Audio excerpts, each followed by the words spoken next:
Welcome back to the fourth episode of Coffee Insights. Today, we are extremely honored to have Mr. Parit as our distinguished speaker for this episode of Coffee Insights. Before that, let me introduce myself. I'm Beverly, a Speakers Associate at the Warwick ASEAN Conference. And with me, it's Jeremy, the Speakers Executive at the Warwick ASEAN Conference. A very good evening to you, Mr. Parit. I hope you had a Merry Christmas and have enjoyed your day thus far. Before we kickstart the interview session, I would like to introduce Mr. Parit's background briefly. Mr. Parit is an Oxford University graduate in philosophy, politics, and economics. And he was elected as the president of Student Oxford Union during his university years. He is the founder of Startdee, an education startup that uses technology to give high quality and affordable education to students. Prior to his current role, Mr. Parit ran as a candidate for Member of Parliament in Bangkok and has worked across multiple roles within the party in the run-up to Thailand's general election in 2019. He was also a TV host and content director of Hangukta, a TV documentary series for a national TV channel that raises awareness on key economic and social issues across Thailand. In addition, Mr. Parit served as a Mckinsey Company consultant, in which he had advised across multiple sectors based in Southeast Asia and South Asia.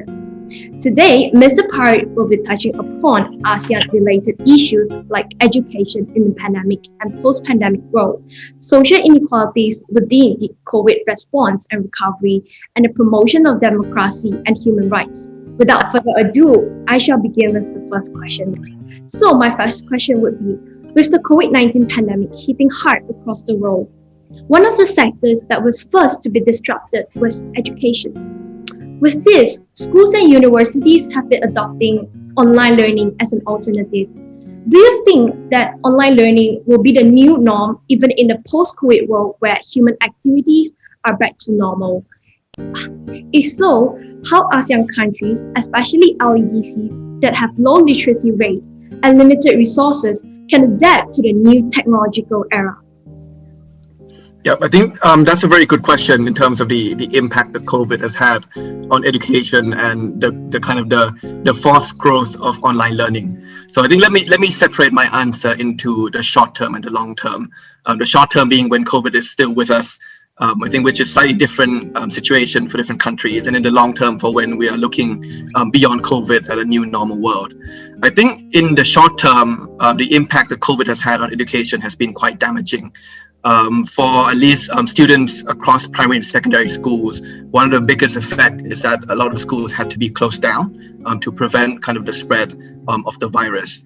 Now, for a lot of the countries, students have found it very difficult to adapt to kind of temporary online learning measures, and there have been concerns about an effect which is called summer slide.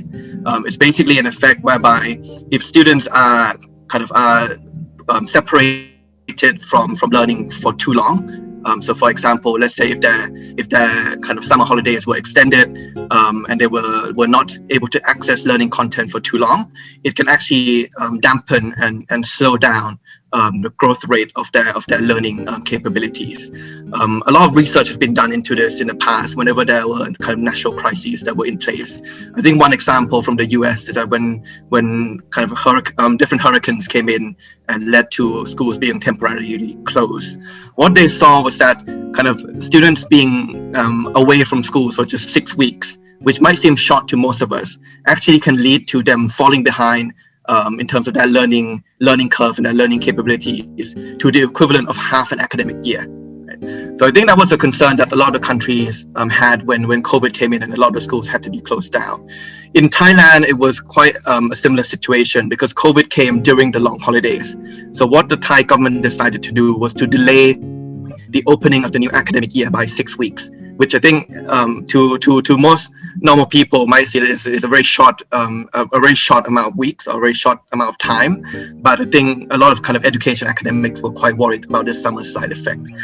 The kind of even more damaging aspect of this summer slide effect is that it doesn't affect students equally across different groups, but it actually affects students from lower income backgrounds or from more disadvantaged socioeconomic groups much more heavily. One of the reasons for that is because a lot of the lower income students, especially in kind of developing countries, are not able to access online learning in the same way that people from developed countries can. And when we talk about accessing online learning, we don't just mean equipment in terms of computers, smartphones, or internet, but it's also kind of the working or the learning space that they have at their homes, especially with COVID kind of forcing everyone to stay at home. Their homes can get quite crowded, and therefore having kind of a space to themselves to concentrate on learning can be quite difficult. So I think that was the kind of the big effect that COVID had on the education space. Now, the question then becomes, can online learning kind of take care of this while COVID is still around? If schools had to be closed, can online learning replace this? And I think my short answer to that is no, right? So even as someone who is working in an education technology space, we don't believe that online learning can fully replace the role of teachers in schools. The ideal case for education is more of a blended learning environment whereby we can complement online learning with offline learning, because kind of the skills that students need to develop, whether it's critical thinking, whether it's kind of teamwork, communication skills, can only be developed via interactions with teachers and with other students at the school. But I think online learning can act as a temporary stopgap for the COVID period, provided that we don't fall into three traps, which unfortunately Thailand fell into as well. The first trap is trying to make online learning mandatory during COVID. I think this was something which a lot of schools in Thailand decided to do, and it led to quite a lot of struggles for lower income families to try and find kind of mobile phones and equipment for their students to be able to learn. So I think online learning can help, but it cannot be kind of a compulsory measure, provided that not everyone in the country can access the technological devices. Number two is that we can't look at online learning as something which is we can't look at online learning as something which is a matter of just copying what's happening in the classroom and pasting it online. So a good online learning experience is very different from a good offline learning experience. So simply kind of taking a video camera and filming what happens in a classroom that takes 1 hour long to teach, let's say, mathematics, and then posting that as a long 1 hour video online, it's not going to lead to a good online experience. And this is something that we kind of at Startdee and at the startup that I'm working at has been trying to experiment with as well. We noticed that kind of from an online setting, any video that's longer than 10 minutes can lead to lower concentration levels for primary and secondary school students. So we need to keep videos short. We need to keep kind of breaking up videos with kind of engagement activities, whether it's asking questions or conducting certain polls. So I think this is the second trap that we must not fall into. So a good online learning experience is not a matter of copy and pasting what happens in the classroom. And then the third and final trap, I think, is to not see online learning as being a substitute for offline learning, but more of a complementary to online learning. Obviously, this is very difficult in situations where schools cannot remain open. But I think one concept which I think resonates with this idea of blended learning is a concept called flipped classroom. So if you imagine a world before we had technology, and you think about why students need to come to schools, the main reason is that they need to come to schools to get information from their teachers. So if they want to know what happened in the Second World War, they have to go to school to learn history. And then the teacher would stand up and kind of lecture for 1 hour to tell them what happened. But that role is I think in this day and age, a bit more redundant, because students can access those information online. So then the role of the classroom at schools have changed. And one way one thing that we can do to better design teaching in the classroom is to flip what we do at home with what we do in the classroom. So before technology came in, we're used to going to the classroom to absorb information, to learn the information, and then go back to our homes to do our homework, to practice on problem sets. The idea of flipped classroom is that you flip that around. So actually, instead of kind of lecturing in the classroom, the teacher will assume a new role of curating content for their students. So they might pre-record a video that they themselves teach. They might actually find videos that are available online and set it as homework for the students to go and watch before they come to the classroom. So then the homework becomes more of activity for students to watch these videos in their own pace, in their own time. And then when they come to the classroom fully equipped with this information, then the teacher can spend that 1 hour, that valuable time that he or she has with his or her students in conducting more kind of project-based learning or activities that can stimulate the development of critical thinking, communication, and teamwork skills. So you flip that around to make sure that that students spend valuable time during the class in terms of developing the skill set. But all that is only possible if students are able to access learning videos at home online. So I think that's the powerful role that technology can play in terms of not substituting, but complementing teaching at school. So I think provided we can avoid those 3 traps, so not making it compulsory until we can bridge that digital divide and everyone gets access to technology, making sure that we design online learning experience that's not exactly the same as offline, and then looking at the potential of online learning as a complement rather than as a substitute to offline learning. Then I think online learning can become valuable in the long run. I think one promising statistic that we saw from a survey conducted actually for ASEAN students by C Group is that they looked at which online activities had higher usage during COVID. Number 1 was social media, I think unsurprisingly. But number 2 was actually online learning, which is above e-commerce and online shopping, which I think was a bit to my surprise, even though I've been working in this sector. And when they asked further whether the students that have kind of used more online learning during COVID, when they asked them whether they would continue to use a little bit of online learning after COVID has gone, 70% said that they would. So I think kind of trying to turn this COVID crisis into an opportunity, I think students and teachers have become much more receptive to online teaching and online learning. And hopefully that's a trend that can continue and can complement learning at schools even once COVID is gone.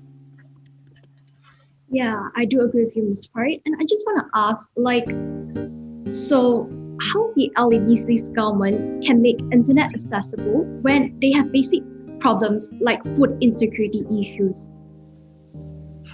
Yeah, so I think internet access is an important agenda for all countries in the world, actually.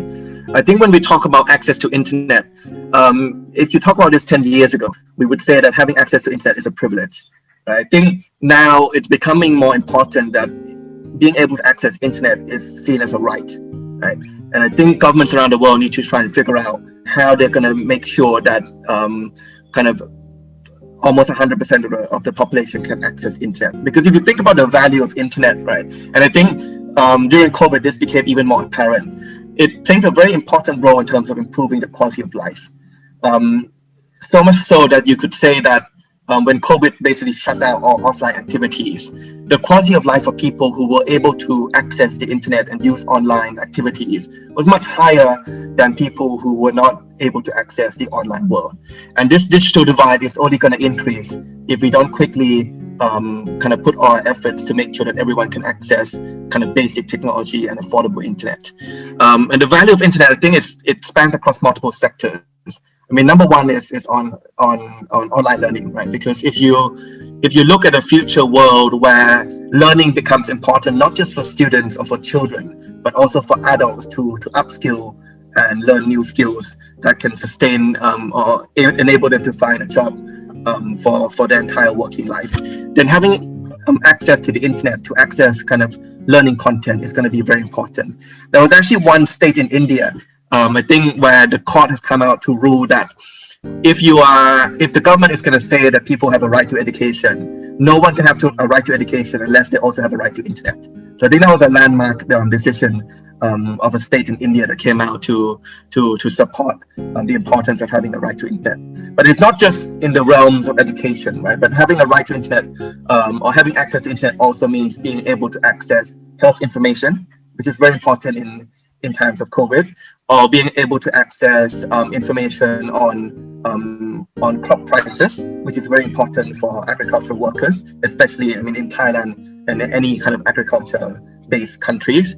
It also means being able to access, let's say, emergency information whenever natural disasters come around. So it's a much more important aspect of life than it had been beforehand. So I think kind of making sure that we can access, and most people can access this is important. The question that you raised also is how, right? I think there are a couple ways we can do this. Number one, I think, is we can try and understand that the digital world is quite a big word that encompasses a lot of different devices. So, for example, when the Thai government talked about online learning, initially, a lot of people tended to focus on laptops and computers, right? People said, oh, there's no way online learning can work because only 50% of the population in Thailand has access to a computer. And for the lower income or for the bottom quintile, only 16% had access to a computer. But if you look at the corresponding statistic on smartphones, the numbers look much more promising. 86% of students in Thailand can access a smartphone, and even amongst the bottom quintile, 79% can access smartphones. So that's a huge uplift to the numbers that we are seeing for computers and laptops. So I think being smart on which device or which kind of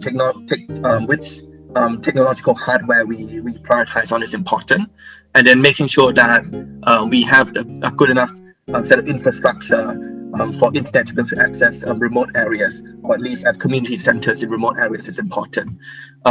Countries that have put a lot of emphasis on this have also even enshrined kind of the right to internet in their constitution. An example of this, I think, is Mexico, where they basically amended the constitution back in, I think, 2013 to include a right to internet.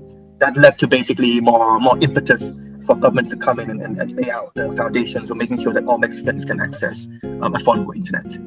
I think, Mr. Parit, you touched on a lot of key points, such as access to online learning to more lower socioeconomic background of people.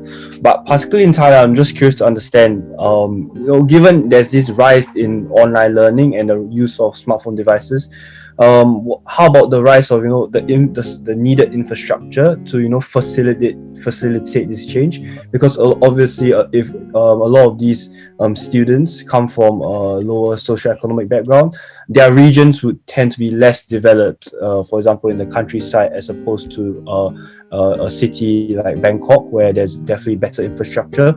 So, do you see this as more of like a long-term change, where the government needs to invest in the adequate infrastructure to facilitate these structural changes in society?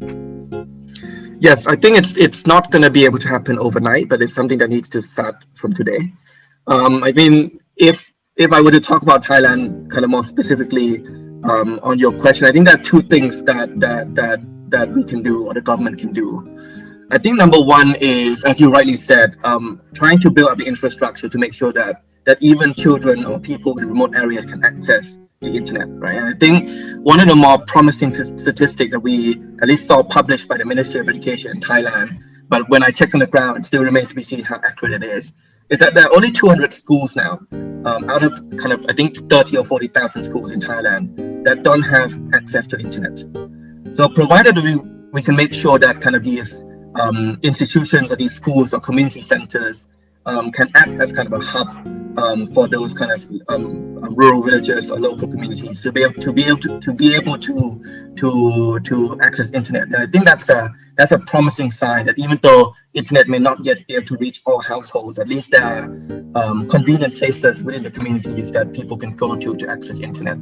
But I think it's fair to say that actually the telecommunications infrastructure in Thailand is actually quite good.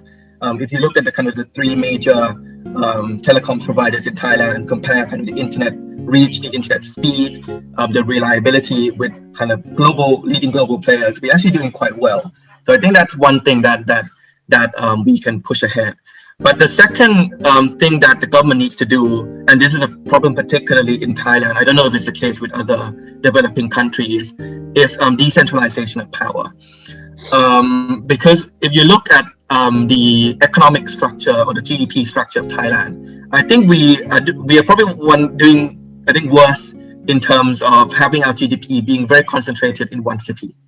So if you look at the share of GDP by Bangkok, I think at the moment is around a third of the country even though it contains a tenth of the population. Part of that is because the power to develop certain industries and services are very much centralized to the national government. So local governments in Thailand have very little power to develop their own schools, develop their own public services, develop their own public transport. Even Bangkok, which is kind of a province that has the highest amount of local government powers, the mayor of Bangkok can't even control the bus routes and the bus network compared to, let's say, like the mayor of London or the mayor of New York.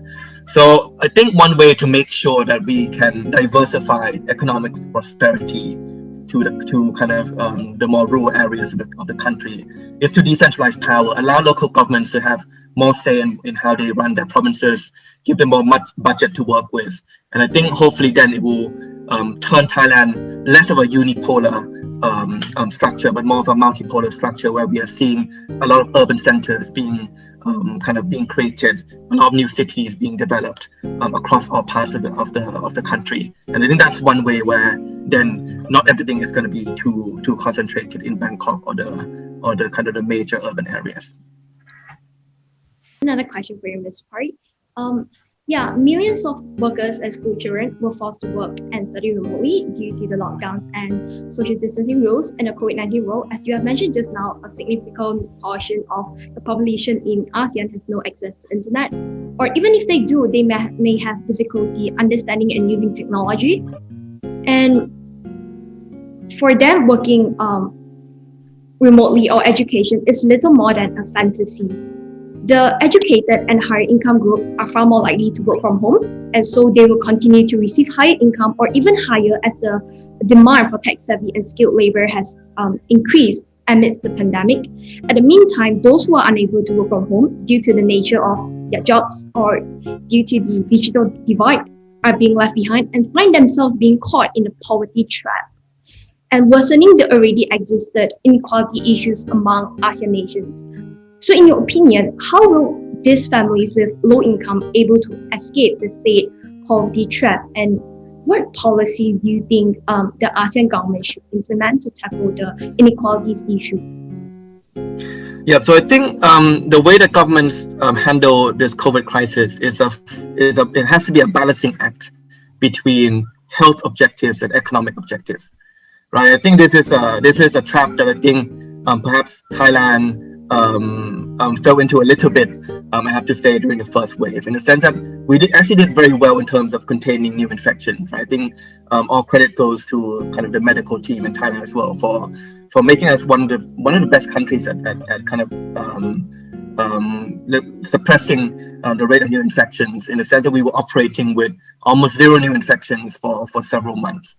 But I think this has come a little bit at the cost of the economic impact that we've seen. And when you apply kind of a blanket policy of shutting down all cities and locking down all cities, regardless of where they are or regardless of the situation in that area, it can lead to basically people, as you rightly said, who were performing jobs that are not able to be done online or from their homes, from losing their jobs and then having to endure quite a tough kind of economic climate. So I think one thing to learn, I think this probably is a follow-up to my answer to the previous question as well, is to make sure that we don't implement kind of a one-size-fits-all policy to everything. This applies to not just kind of the policy as a whole in terms of which urban areas or which areas in the country to shut down, but also at a school level as well in terms of online learning. So for example, if you are talking about different professions, I think there are two questions we need to ask, right? Number one is this a profession or a job that can be done online? If it can be done online, then I think shutting down or asking people from those professions to work from home is a valid response to the crisis.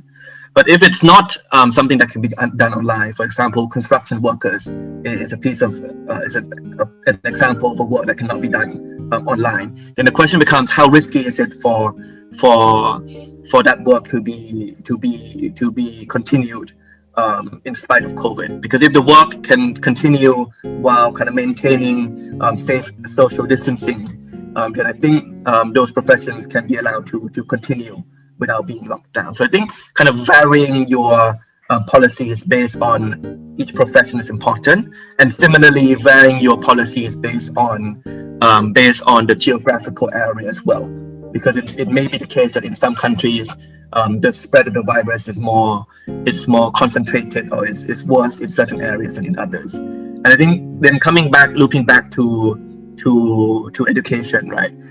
As you rightly said, for schools that are not well equipped in terms of technology, for schools where students do not have access to technology, or where teachers are not able to adapt to teaching online, if these schools tend to be the ones in rural areas, they actually also coincidentally tend to be the ones that have the lowest amount of risk in terms of COVID infection spreading, because of the lower kind of density of population. So in a way, in that sense, if we can have kind of not a one-size-fits-all, but a more tailored policy for each school, allowing schools in rural areas who have little readiness for online learning but low risk in terms of COVID infection to remain open and find ways to continue to teach offline while maintaining kind of safe social distancing and kind of mask wearing protocols, then maybe we don't need to shut down all schools, right? I think that's something which I've seen a lot of countries around the world adapt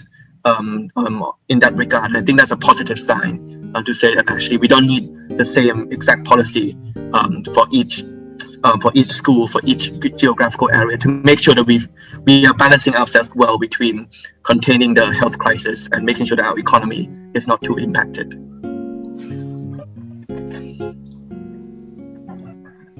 Okay, Parit, I just wanted to introduce the audience to a bit more about your work with Startdee. I understand reading the Bangkok Post has been dubbed the Netflix of education, and I think that it speaks to the personalization of the content that you provide to a lot of students in Thailand. So my question to you would be, so how do you see that your startup, addressing online education needs, specifically to the lower socioeconomic portion of the society? In particular, obviously, if you in a blended learning format, you definitely need to use much more mobile data, and those cost-related charges. How do you sort of alleviate those for lower income background? Yeah, so I think I started Startdee purely from a social impact objective of trying to reduce inequalities of education in Thailand. So I think kind of opportunities to access high quality education in Thailand is quite limited for a couple of reasons. I think the first reason is we are seeing a huge disparity in terms of teaching quality and learning experience between different schools in Thailand. If you look at kind of the top schools in Thailand and you look at, let's say, their rankings or their scores on the PISA assessment, the top schools are actually able to rank at the same level as some of the top 5 countries in the world. Right? They're able to produce students who sometimes win international awards, whether it's kind of Olympic medals in different academic areas or certain competitions. But that's not the situation for most schools in Thailand. Most schools in Thailand actually are falling way behind in terms of PISA assessment, compared not just to the most developed countries in the world, but also to neighboring ASEAN countries. And a lot of the schools in Thailand are classified as what the Thai government calls small-scale schools. And in a lot of these small-scale schools with fewer than 120 students, some schools actually have fewer teachers at grade levels. That means that if you're a primary school with 6 grade levels, from grade 1 to grade 6, the school might actually have fewer than 6 teachers. So one teacher has to teach, let's say, grade 1, grade 2, grade 3 at the same time, in addition to having to teach all subjects, some of which may not be his or her area of expertise. So I think that's the first kind of level of inequality we see in Thailand. The second level of inequality we see in Thailand in terms of the education space is the tuition landscape, which is putting a price barrier on students being able to access learning content outside their schools. So you can almost imagine the life of an average student in Thailand where he or she might end up at a school where the teaching quality is not too high. And then when he or she wants to find kind of learning content to help him or her better understand what they didn't understand at school, then they're faced with kind of expensive tuition, which then puts a barrier on them being able to access learning content there as well. So what we try to do is try to leverage the fact that 86% of students in Thailand have access to a smartphone by putting high quality education in their smartphones and making sure that whether they go to a good school or not, whether they can afford tuition or not, at least there is another kind of affordable option in the form of Startdee, in the form of a mobile application that enables them to access kind of high quality learning content, not just for subjects that are taught in schools, but we also add subjects that are that we believe are important for students in the future, but are not yet covered by the national curriculum. So things like financial literacy, things like digital literacy, things like environmental education. So that's kind of our model. And then to your question on, therefore, how can we help kind of students from lower income or middle income backgrounds or below? Actually, I mean, they are the key target audience for us. Even though we are a private organization, we try to keep our subscription fees to the lowest as much as possible. So our monthly subscription at the moment is at around almost the same price as Netflix, so around 200 or 300 baht, so less than $10 per month. And that can access you to basically give you access to basically all learning content on our application. So once we started about 6 months ago, with our user base so far, we noticed that most of our users tend to be students from that middle income or low income backgrounds. But one thing we quickly saw is that in spite of them being able to access smartphones and being able to at least afford the 200 baht per month subscription, one of the other key barriers in Thailand is internet costs.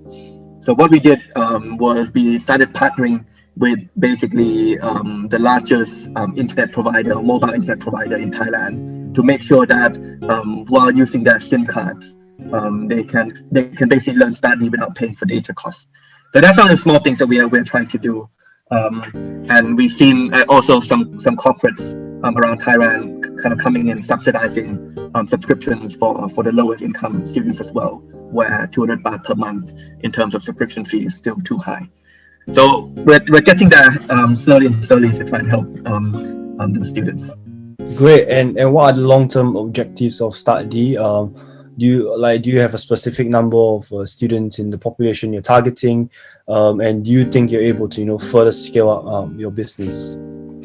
Yeah, so our mission statement that kind of everyone who comes to Startdee on the first day will see is we want to democratize access to high quality education. Right? And I think that means there is no upper limit on how many students we want to be able to access. But I think there are nuances to the word high quality and the word education. For the word education, we see education as something which is not just limited by the national curriculum, but we notice that actually the current national curriculum falls short of equipping students with all the skills that are required for their future. So that's why I think at Startdee, we don't just teach kind of subjects, kind of standard subjects like maths and sciences that are taught in schools, but we try to go beyond that. And I think secondly, perhaps not a priority right now, but potentially for the future, is that education doesn't stop at secondary schools, but actually education or learning is something which is lifelong. So I think Startdee wants to play a role in that space as well, in terms of enabling adults to be able to access learning content. And in terms of high quality, this is something which I don't think we have or anyone has the correct answer yet as to what is the best way to learn. But at least kind of what we believe as a hypothesis of Startdee is that there is no kind of one size fits all solution for students, and that actually the best form of learning or the best form of education is personalized learning. So making sure that we can vary the way we teach, vary the difficulty level, vary the type of content that we shoot off to different students based on their behavior, based on their strengths, and based on their needs. So making sure that we don't measure each student's success based on a single ruler or a single standard. I think that is the best way for ensuring not just the best student outcomes, but also making sure that students remain engaged with the education experience as well. Because one of the problems that we see in Thailand is that if, let's say, you study in Thai school and you're not performing well in the subjects that are important in the Thai curriculum, so things like maths and sciences, you can quickly become demoralized and demotivated. even though you might actually be very good at other subjects which schools don't place as much importance in. So we don't want students to feel demoralized and feel demotivated in that front. So that's I think kind of our ethos of trying to create a personalized learning experience. Speak more about like the technology that you use with Startdee, and is it your idea of plans to make it even more accessible through in terms of like app development and the potential partnership with the government using your platform as something that students can use even in school as like a teaching curriculum? Yeah, so I think number one is we have a partnership with our partners in Indonesia and Vietnam who do a similar app. Actually, the first app was launched was actually in Indonesia. So I think having kind of a shared technology team is quite helpful for making sure that we can bring the best of the region to create the best technology. And if you look at Startdee, we don't tend to focus on kind of I would say we don't focus on sexy technology that looks amazing in terms of VR or AR, but we focus more on technology that really can maximize access. So you're not going to see us come up with technology that is expensive, but only accessible to a few. But we tend to focus on things like making sure that when students watch videos on Startdee, they don't absorb as much content. They don't absorb as much data as watching a video on YouTube. I think we're 2 times more efficient than YouTube at the moment, or at least that's what the tech team informs me. So I think it's more of those kind of technological improvements that we try to do. And then the second part of your question was partnering with governments. That is something which we're exploring as well, not just in terms of government, but also individual schools. Because I think, as I mentioned, we don't see Startdee as something that should replace schools. We actually still believe in the necessity of having schools. So, but what we believe we can do for teachers in schools is that we can save that time or save them from having to spend that time lecturing. But they can use kind of the content from our application to equip students with the knowledge first, so then they can spend the valuable time that they have with students during a classroom in terms of conducting activities, which can be much more engaging and better for skills developing than just one-way communication in terms of lecturing. So I think that's what we can do to help with schools and teachers, and I think that's probably the long-term aim of Startdee as well, to try to revolutionize the Thai education landscape. Excellent. Sounds very exciting. Looking forward to seeing how the company grows in the future as well. Mr. Yeah, it has been a pleasure speaking with you, Mr. Parit. Thank you so much for taking the time off to join us for this episode of Coffee Insights. I believe the audience will benefit greatly from your expertise. As for our audience, thank you so much for tuning in for the 4th episode of Coffee Insights. Warwick ASEAN Conference would like to wish you a Merry Christmas and a Happy New Year. Bye, and do stay tuned for the next episode of Coffee Insights.